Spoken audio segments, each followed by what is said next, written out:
Saludos, estimados amigos. Espero que se encuentren muy bien en esta noche de viernes. Estamos de vuelta con un nuevo tema, ahora sobre la serie del judaísmo de Jesús. Y hoy, pues nos toca hablar sobre los famosos evangelios apócrifos.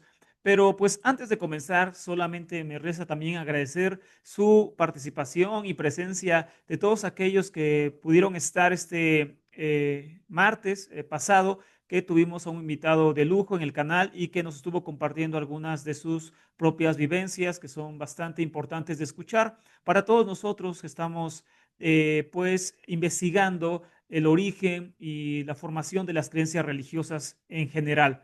Esperamos poder tener invitados también en los próximos meses y semanas para poder así tener una variedad de temas bastante importante. Así que pues gracias porque nunca nos han quedado mal, a pesar de que prácticamente no se anunció el tema, estuvieron ahí presentes y estuvimos bastantes conectados este martes. Y si no has visto el video, pues míralo, está bastante interesante y está pues acá grabado en el canal.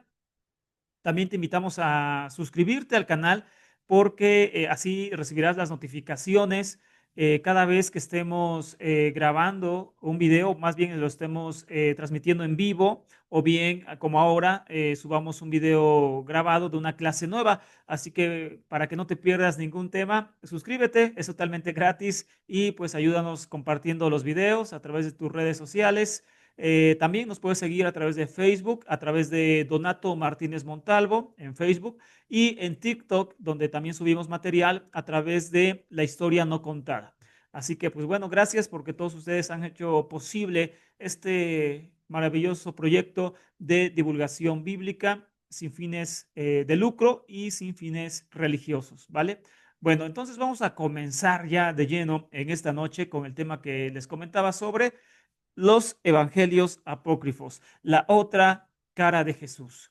Y algún escritor importante como Antonio Piñero lo llamó las otras vidas de Jesús. ¿Qué son los evangelios apócrifos? ¿Por qué son tan misteriosos?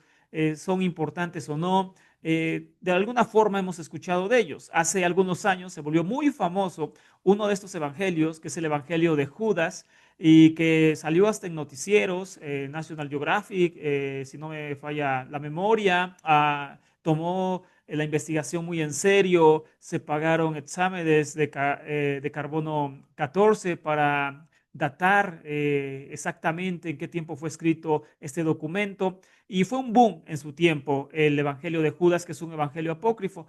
Pero bueno, así han surgido varios pues bueno, estudios sobre estos libros, pero es importante que lo conozcamos desde un ámbito más serio, más académico, menos amarillista, que a veces se lleva dentro de la religión, ya que muchos religiosos creen que los evangelios apócrifos son como una verdad oculta, ocultada por la iglesia. Muchos piensan eso. La iglesia nos ocultó todos estos libros porque traían la verdad exacta de Jesús. Tal vez alguna vez lo escuchaste. Bueno, y también dentro del mundo secular, también a veces se lleva con amarillismo, pues este tipo de temas. Pero vamos a verlo desde un punto de vista neutral, en lo más posible, sobre los evangelios apócrifos, estimados amigos. Ahora, bueno, entonces sobre esos libros podemos entender rápidamente que posterior a la muerte de Jesús se compusieron numerosos y variados escritos, diversos entre sí, que recogían tradiciones diversas sobre Jesús. En los orígenes del cristianismo no hubo uniformidad, así como tampoco unicidad de la doctrina. Es decir, que a diferencia que sucedió en los siglos posteriores, sobre todo a partir del siglo IV, se estableció hasta ese tiempo una sola doctrina, una sola fe, y entonces a partir de ahí todo lo demás que fuera contrario a esa doctrina o a esa fe era vista como algo hereje, ¿no? Fuera de lo establecido. Entre ello, todos estos libros, los llamados evangelios apócrifos, que recogían diferentes tradiciones, algunas más antiguas, otras más recientes, unas más históricas, pero otras más fantasiosas, de la vida de Jesús. Es decir, si nosotros tomamos los evangelios apócrifos, podemos formar más de un Jesús, por decirlo así. Es decir, podemos confeccionar biografías diversas de Jesús. En unas es Dios, en otras no es Dios, en otras nace por una virgen, en otras nace de forma natural, en otras hace milagros, en otras no hace milagros, y así sucesivamente. Es decir, podemos reconstruir unos 100 personajes diversos de Jesús con los evangelios apócrifos que tenemos en la actualidad. Se tiene noticia de la existencia de más de 70 evangelios apócrifos. Imagínense, 70 documentos hablando todos sobre Jesús, pero nunca de una forma uniforme, porque no había una creencia uniforme en el comienzo del cristianismo. En este periodo, es decir, el principio del cristianismo, no había herejías debido a que la llamada cristología se empezó a construir a partir del concilio de Calcedonia, año 451 de nuestra época, y no se puede hablar entonces antes de esto de un dogma establecido. En los primeros siglos no existió un centro eclesiástico rector ni una autoridad única. Los llamados evangelios apócrifos son expresiones de la fe de determinados casos y la continuación de los estratos primitivos de la formación de tradiciones sobre Jesús. Así que es lo mismo que veníamos platicando, que pues había diversas doctrinas, diversas enseñanzas que se van consumando en escrito a través de los llamados evangelios apócrifos. El término apócrifo significa secreto y oculto, y el origen se halla probablemente en el uso pagano gnóstico del término. Los gnósticos tenían libros de revelaciones que debían mantenerse ocultos a los no iniciados.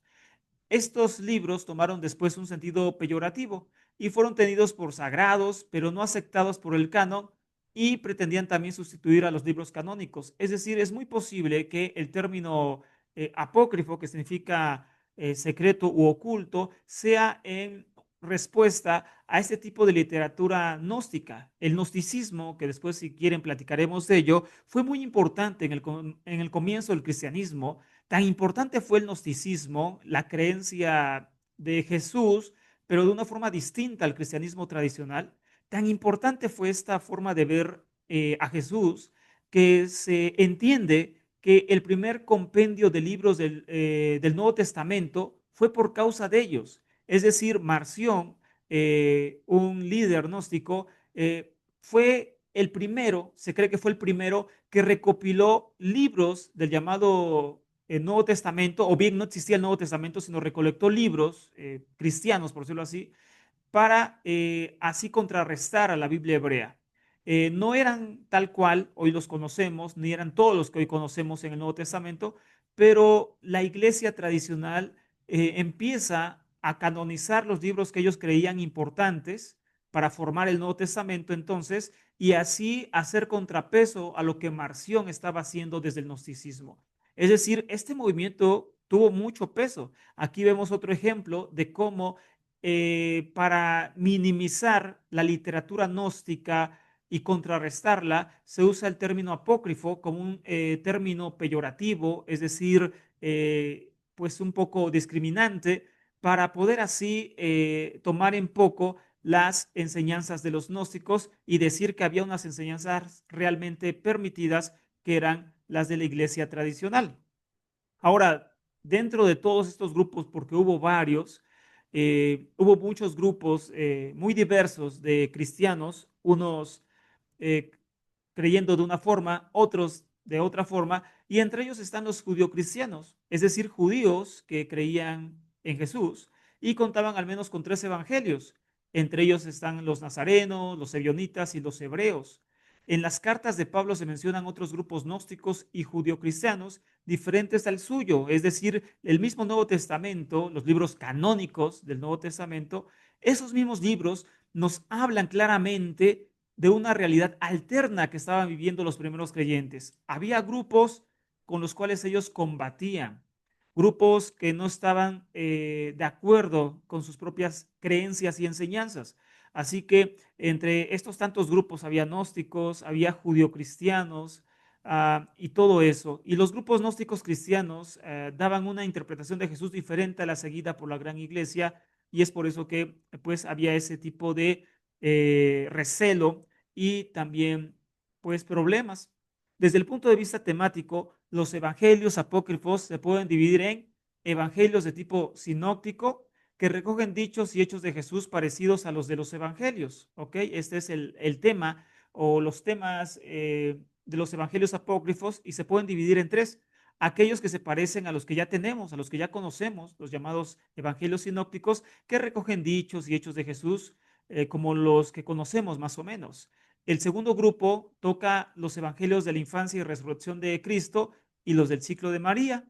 Y los terceros son evangelios gnósticos, como los escritos por los gnósticos como Marción, encontrados en Nag Hammadi, Egipto. Es decir, que tenemos pues mínimo tres grupos de temática de evangelios apócrifos, unos que se parecen a los que tenemos, a los evangelios canónicos, de vida y obras de Jesús, otros que se centran más en lo que se conoce como los años perdidos de Jesús, es decir, los años que los evangelios sinópticos no narran, desde su nacimiento hasta su adolescencia, esos, uh, esos relatos no aparecen en la Biblia normal, en el Nuevo Testamento, y esos evangelios de la infancia se encargan de reconstruir esos años que están perdidos, ¿no? Que nadie sabe qué pasó, con infinidad de historias. Repito, hay muchas personas que toman literalmente y muy en serio los evangelios apócrifos y pues se toman esas lecturas como verdad histórica, ¿no? Y es algo terrible. Ni los evangelios canónicos son verdad histórica, o sea, tienen muy poco de historicidad, es teología, pues mucho menos los evangelios apócrifos. Y otro tipo que son los gnósticos, que ya vimos que fue un grupo muy importante y de contrapeso para los cristianos comunes, sobre todo el grupo de Pablo. Ahora, en cuanto a su fecha de composición, tenemos también tres grupos. Los apócrifos primitivos anteriores a la formación del canon, es decir, antes del siglo segundo, se empiezan a escribir evangelios apócrifos y pueden representar una tradición antigua y paralela. A este grupo pertenece el Evangelio de Tomás, el Evangelio de Pedro, el Diálogo del Salvador, conocido así, y algunos restos de papiros. También aparecen en segundo grupo evangelios que ya aparecen cuando el canon estaba formado, es decir, después del siglo segundo, que ofrecen una teología diferente, como los evangelios de los nazarenos y de los ebionitas. Y en tercer lugar, otro tercer grupo y último, de evangelios posteriores al año 200 que rellenan lagunas de los evangelios canónicos. Su finalidad era más bien edificar a los lectores. Entonces tenemos inclusive en esto tres tiempos diferentes de la confección de los evangelios apócrifos. No todos son tan tardíos, no todos son tempranos, sino que van saliendo en diferentes tiempos con diferentes funciones. Algunos, los más antiguos, como ya leímos, forman parte de una tradición que se complementa a los canónicos. Los que aparecen a la par, pues también fungen de forma muy importante en todo esto.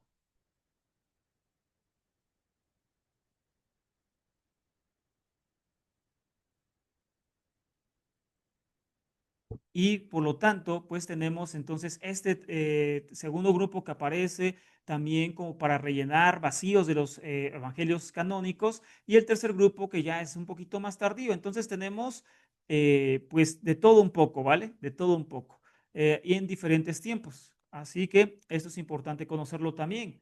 Por ejemplo, los evangelios apócrifos, salvo los más antiguos, dependen más o menos de los canónicos y la fecha de estos escritos oscila entre los siglos segundo al cuarto. En general se acepta que los evangelios apócrifos aportan poco o nada a la figura histórica de Jesús, inclusive teológica, no son de gran aportación y sirven para la reconstrucción de la variedad teológica del siglo segundo. Es decir, su mayor utilidad de los evangelios apócrifos es para rastrear las diferentes doctrinas y teologías que habían en el cristianismo naciente. Entre los siglos segundo y cuarto se produjo una lucha intensa entre los ortodoxos, es decir, los que eran mayoritarios, y los que eran minoritarios, se le conoce como heterodoxia, que llevó la eliminación de todos estos apócrifos y culmina con el decreto gelasiano, por el que se prohibieron entre los católicos unos 60 apócrifos, y ese decreto puede remontarse al obispo de Roma, Dámaso, al siglo cuarto, 366 de nuestra época, es decir, que poco a poco fueron quitados para erradicar doctrinas ajenas a la que ya se había establecido. Pero esto está pasando hasta el siglo cuarto de nuestra época. Antes, como en muchas otras religiones, se permitía que la gente creyera lo que bien le convenía. Es decir, nadie era juzgado. Yo quería creer en un Jesús Superman, lo podía hacer. Yo no estoy faltando al respeto, o sea, es parafraseando. Yo podía creer en un Jesús Dios, yo podía creer en un Jesús no Dios, podía creer en lo que se me diera la gana y entonces hacer mi evangelio, mi propio evangelio, respaldando esas doctrinas de todo tipo y nadie me decía nada. Hasta el siglo cuarto es cuando empiezan a ser llamados herejes y apócrifos. El valor literario de los apócrifos es más bien escaso, su lenguaje es popular y abusan mucho de lo fantástico y de lo legendario, por eso no te dejes llevar por esto. Es decir, no te dejes llevar con que son literatura prohibida por la iglesia, que la ocultó para ocultar la verdad de todos los tiempos, la verdad sobre Jesús. No te dejes llevar por esa faramaya. Simplemente son relatos fantásticos y legendarios. No aportan nada a la figura de Jesús prácticamente, ni histórica ni teológica. Muy poco. Los agrafa, viene un término acá, conocido como los agrafa, que son dichos no recogidos en los evangelios canónicos. Es decir, que son palabras que se le atribuyen a Jesús, que realmente él dijo, pero que no aparecen en los evangelios canónicos. Y las fuentes de estos dichos aparecen, por ejemplo, en Hechos de los Apóstoles, en la primera carta a los Corintios, en algunos variantes manuscritos griegos, también en citas de los padres de la iglesia, en el Talmud y hasta en el Corán. Pero las palabras consideradas auténticas de Jesús fuera de los evangelios canónicos se reducen prácticamente a 18 y en algunos casos solamente a 7. Es decir, muy, pero muy pocas, ¿vale? Así que puede haber dichos y palabras de Jesús que, pues bueno, que sí, que sean históricas y que no aparecen en los evangelios canónicos, pero son mínimas. Uno de estos ejemplos, pues lo tenemos, por ejemplo, en el libro de Hechos 20:35, donde Pablo cita palabras de Jesús que nunca aparecen en los evangelios. Y dice, en todo le mostré así, trabajando, deben ayudar a los débiles y recordar las palabras del Señor Jesús, que dijo, más bienaventurado es dar que recibir. Entonces, claramente, esto se le atribuye a Pablo, ¿no? Y cita palabras de Jesús, pero que nunca aparecen en los evangelios. Esta frase nunca aparece en los evangelios canónicos. Este tipo de ejemplos son los que les comento, que se cree que pueden existir, que sí pueden haber tradiciones que recojan dichos reales de Jesús, que no aparecen en los evangelios canónicos, pero son mínimas. Es decir, 18 o de 18 a 7, es decir, muy poquitas. No podemos tomarlo como otra verdad, otra revelación sobre Jesús. No, simplemente son pequeñas pizcas que pudieron quedar por ahí sueltas, pero no cambian para nada la historia que ya conocemos sobre Jesús. Ahora, decíamos que hay diferentes tipos de evangelios de acuerdo a la época, a la temática, a las sectas que habían en ese tiempo, y entre ellos están los evangelios judio-cristianos, que proceden de creyentes del grupo hebreo de Jerusalén, los evangelios judio-cristianos, y aceptan el cumplimiento de la ley mosaica para salvación en estos evangelios. Ponen muy en alto y y bueno, muy presente el guardar la ley de Moisés. Otros autores distinguen tres evangelios judio-cristianos, el de los nazarenos, el de los ebionitas, también llamado el de los 12, o Didashe, y el de los hebreos. Por ejemplo, el Evangelio de los Ebionitas describe un Jesús diferente al de los sinópticos y modifica una tradición anterior. El nacimiento de Jesús es aquí humano y se convierte en divino, perdón, por mera introducción de él de un espíritu pues divino. Es decir, que en este tipo de evangelios implantan su teología los judíos que no creen en la divinidad de Jesús hasta la fecha, por supuesto no creen en un Mesías divino, y además de que ponen muy en alto la ley y pues bueno, hacen a un Jesús muy judío, ¿no? Muy judío poco gentil y con pocas creencias gentiles. También existen los evangelios sobre la natividad e infancia de Jesús, es lo que le decía, para rellenar esos huecos de los años perdidos de Jesús, aparecen estos evangelios y son los siguientes: el protoevangelio de Santiago, el evangelio pseudo de Tomás, parte del libro de José el Carpintero, que se datan a partir del comienzo del siglo segundo y tratan de Jesús niño. Son un estadio secundario sobre la personalidad de Jesús niño. Por ejemplo, el protoevangelio de Santiago es importante para el desarrollo del temprano culto a María. A él se remontan la concepción virginal de María, su presentación en el templo y su estancia, la designación de José como esposo, la defensa de la virginidad de María en este evangelio y la explicación de por qué Jesús tenía hermanastros o hermanos. Entonces, en este evangelio de Santiago, se empieza a desarrollar de forma importante, el culto a María. También aparece el Evangelio de Pseudo Tomás y se fecha a mediados del siglo segundo y recoge una serie de historietas sobre Jesús, como las de las dos resurrecciones, de un niño, también de un albañil, de que Jesús, por ejemplo, convierte a pajaritos de barro en pajaritos reales. Posiblemente tuviste este tipo de de historias en el cine. Yo me acuerdo que de niño nos ponían en la tele en Semana Santa películas sobre Jesús y ahí aparecía todo eso: Jesús dando vida a pajaritos de barro, Jesús resucitando a uno de sus amiguitos. Ese tipo de cosas aparecen en estos evangelios apócrifos, donde rellenan los años perdidos sobre Jesús, como el evangelio de Pseudo Tomás. Hay muchos y bueno, y diversas doctrinas en todos ellos. También están, por último, los evangelios sobre la pasión y resurrección de Cristo, y a este grupo pertenecen el evangelio de Pedro y el ciclo de Pilato, las actas de Pilato, descenso de Jesús a los infiernos y el evangelio de Bartolomé. Su teología se caracteriza por la apología, con aumento de los prodigios relacionados con la resurrección.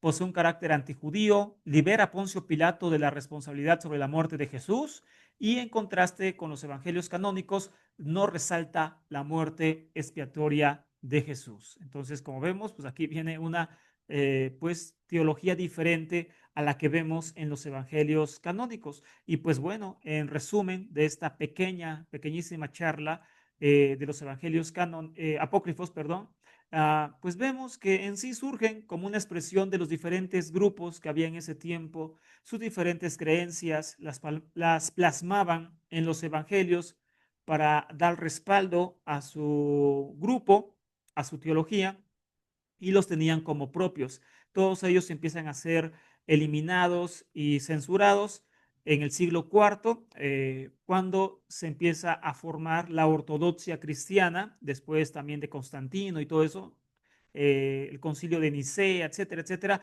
A partir de ahí ya se empieza a construir la teología ortodoxa del cristianismo y todos esos grupos empiezan a ser, pues, no eliminados, porque no es la palabra, pero sí ya rezagados, pues vueltos hacia atrás, hacia el lado, para dar vida al cristianismo que conocemos hasta hoy en día, hasta que llega también la Reforma Protestante, que esa será otra historia, estimados amigos. Espero que les haya ayudado la plática de esta noche, aunque corta. Esperamos que haya sido de gran ayuda para ustedes. Se hace con mucho esfuerzo, con mucho amor, para traer temas nuevos cada semana. Espero que se encuentren muy bien, estimados amigos. Antes de despedirme, les voy a dar la bibliografía, que también es corta debido a que es una charla pequeña. El primero se llama Cristianismo Primitivo y Religiones Mistéricas, de diferentes autores, entre ellos José María Blázquez, Antonio Piñero, Santiago Fernández, Guadalupe López Montagudo, etcétera. Un muy buen libro, Cristianismo Primitivo y Religiones Mistéricas. El segundo se llama Así empezó el cristianismo, de Rafael Aguirre. Y el tercero es un documento que aparece, yo creo que gratis en internet, que se llama Las otras vidas de Jesús, Evangelios Apócrifos, por Antonio Piñero. Este escrito documento es bastante corto, es solamente de unas cuantas páginas y al parecer está gratis en internet porque es para National Geographic. Así que Yo creo que puede ser leído totalmente gratis en internet por todos ustedes y así se llama, Las otras vidas de Jesús, Evangelios Apócrifos, National Geographic, por Antonio Piñero. ¿Sale? Estén muy bien, estimados amigos. Un fuerte abrazo a todos. Gracias por su asistencia. Esténse pendientes para los nuevos programas en vivo que vamos a tener próximamente. Suscríbanse para que les lleguen las notificaciones y sigan teniendo un excelente fin de semana, un mejor fin de semana y nos saludamos muy pronto. Que estén muy bien, estimados amigos, y hasta la próxima. Gracias por su atención.